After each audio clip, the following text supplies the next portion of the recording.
What is cracking, guys? JP here again, bringing you another update of my 90-gallon reef tank. It's a little quick update today because the light's about to turn off.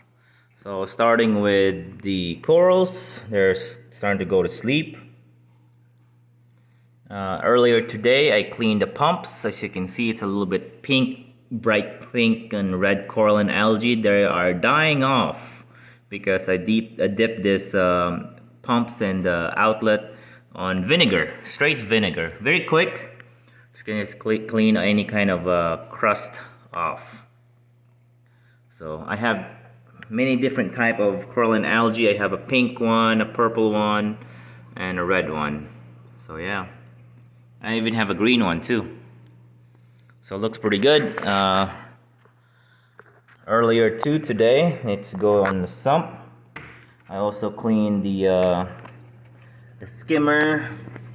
I also cleaned the refugium area. I cleaned a little bit of the Chaetomorpha algae.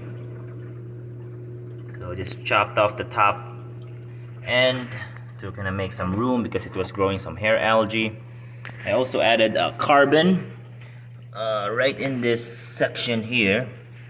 Can't really see right there on the third baffle. I'm doing this because there doesn't use electricity.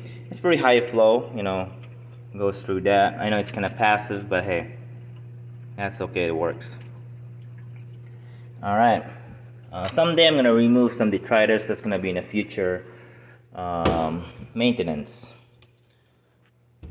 All right, back to the tank. Corals are doing pretty great. Oh, the light just turned off. T5 wise, LED is doing okay, but everything is doing just fine. I did notice something in this Jason Fox flame. There's a little white patch right there, and I thought about it myself. Ah, crap! I have SDN or some kind of rapid necrosis. But usually they start kind of on the tips or somewhere, and I realize there's something wiggling out. You see that? There's a little tube right there. Now I was googling around and I feel like it might be like a Eunicid worm. Everybody they know about the bobbit worm. This is more like the smaller cousin. I feel like they made a tube and started kind of chomping around on that corner of the coral, and it causes that white spot. So yeah, sometimes you just have to look around. I had some corals before because I have euphilia. So if you have euphilia, sometimes your fish or float can rip out the tentacle flesh, will start floating around and will land on a SPS or another coral, and that causes some SDN, also some spots. So don't freak out too quickly. Just look around to see what's going on, to see if is it like your chemicals, or is it your levels, your alk level. There's many different problems that can arise bacterial wise. So how I know about this is it's been going on because I have this coral right here, this green stag. There's some tubes right there. Well, more not really tubes, more like homes, or they're past homes. You can kind of see them everywhere right there. Now I don't really see the worm physically, but I know this because my green staghorn, they started losing some flesh on where the tubes are. So I'm guessing they've been chomping on the edges or irritating it. So, oh well, that's just the ocean, Can't get rid of every pest you have. So definitely don't freak out. Look around to see what's going on or what caused it. So yeah, hopefully it will heal in the next few weeks. Because this coral is doing pretty great. Nothing too crazy. And that's very nice looking.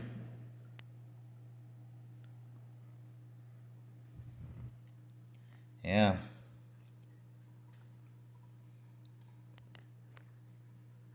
Pretty great.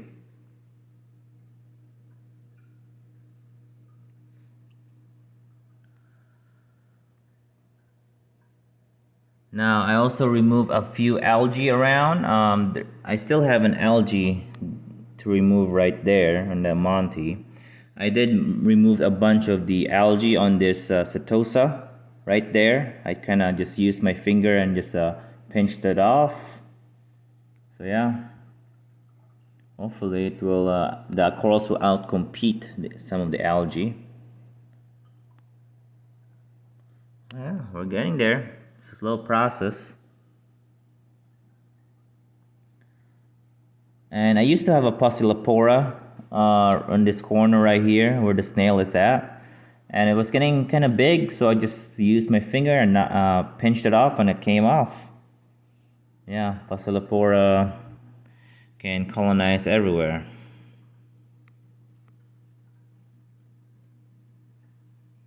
Alright, on to the chemistry wise. Today wise, it's doing pretty good.